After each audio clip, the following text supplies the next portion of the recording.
Hello नमस्कार friends. आशा है आप लोग घर पे होंगे, सुरक्षित होंगे, स्वस्थ होंगे। अभी तुरंत 64 पीपीएससी का फाइनल रिजल्ट आ गया है। सभी बच्चे खुश हैं, सभी एंजॉय कर रहे हैं और सभी को हमारी तरफ से शुभकामनाएं, विजनरी आईएएस की तरफ से शुभकामनाएं। बहुत लोगों ने कॉल किया, बहुत लोगों को रिजल्ट हुआ, कुछ सक्सेस स्टूडेंट भी, कुछ अनसक्सेस स्टूडेंट भी। लोग कॉल किए, लोगों से बातें हुई तो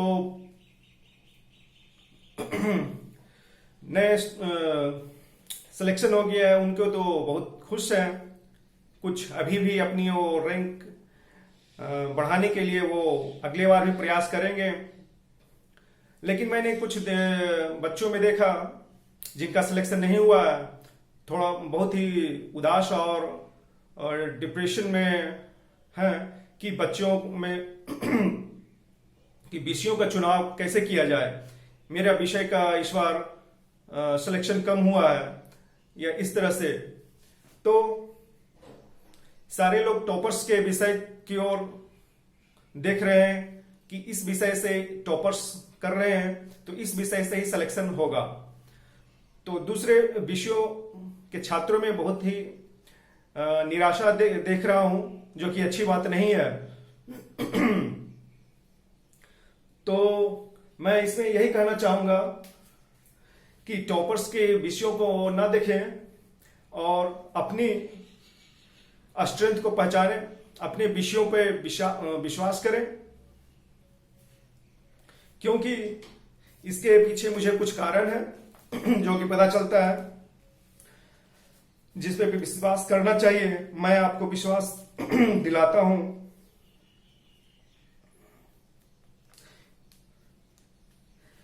इसके मेरे कहने के पीछे रीजन ये है कि टॉपर्स के विषय जो भी रहे हों, लेकिन हर एक विषय से सिलेक्शन आज भी दिख रहा है और हर बार दिखते हैं हर एक विषय से। कभी कभी तो ऐसे देखने में लगता है कि पिछले बार जिनका सिलेक्शन नहीं हुआ 1-2 नंबर से, उनका भी इस बार में सिलेक्शन हुआ है उसी विषयों से। इसलिए अपने विषयों पे भरोसा बनाए रखें, विश्वास बनाए रखें। तो बहुत से बच्चों का ये प्रश्न था, तो इस पे मुझे लगा कि जरूर इस पे वीडियो बनाना चाहिए और लोगों को रास्ता दिखाना चाहिए। और ये मिथ्स हर बार प्रभावी हो जाते हैं कि बिहार में बच्चों का सिलेक्शन नहीं होता है बल्कि विषयों का सिलेक्शन होता है। तो इस मिथ्स में बहुत ज्यादा विश्वास ना करें, क्योंकि इसके पीछे मेरे कुछ आधार हैं जिस पे मैं विश्वास करता हूं, और मेरे मित्र भी हर एक विषयों से लोग सिलेक्शन पाते रहे हैं और जुड़े हुए हैं। तो देखने में आता है कि जैसे कि कुछ साल अलग विषयों से टॉपर हुए हैं, फिर कुछ साल बाद वो टॉपर के विषय बदल जाते हैं, फिर कुछ साल बाद टॉपर्स के वो भी विषय बदल जाते हैं। तो मैं इसके पीछे जो पैटर्न देख रहा हूं कि लोग तो टॉपर्स को देख करके विषयों का चुनाव कर लेते हैं, लेकिन ये नहीं देखते हैं कि टॉपर्स ने उसमें कितने समय दिए, कितने साल उसमें गुजारे, क्या उनका अनुभव है और क्या उनके पीछे का बैकग्राउंड है। ये लोग ये सब भूल जाते हैं।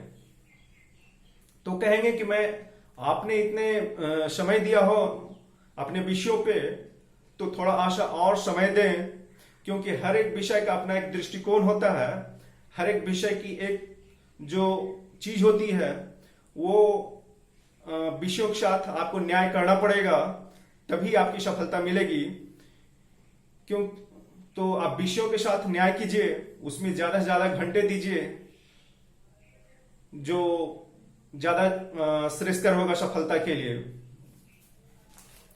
तो क्योंकि मेरा ये मानना है कि जितने घंटे आपको प्लेन उड़ाने की अनुभव है वही आपको कारगर बनाते हैं। तो ज्यादा से ज्यादा आपको प्लेन उड़ाने की घंटे की वो अनुभव होना चाहिए, तभी आप अच्छे पायलट बन पाएंगे। तो टॉपर्स बनने के लिए, सिलेक्शन लेने के लिए आप उस विषयों पे ज्यादा से ज्यादा घंटा फोकस करें और उसको बनाए रखें।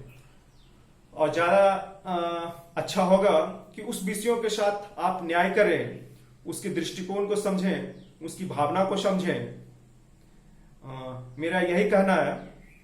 और दूसरे क्वेश्चंस आ रहे थे कि टॉपर्स कितने घंटे पढ़ते हैं, कितने घंटे पढ़ करके उन्होंने निकाला है।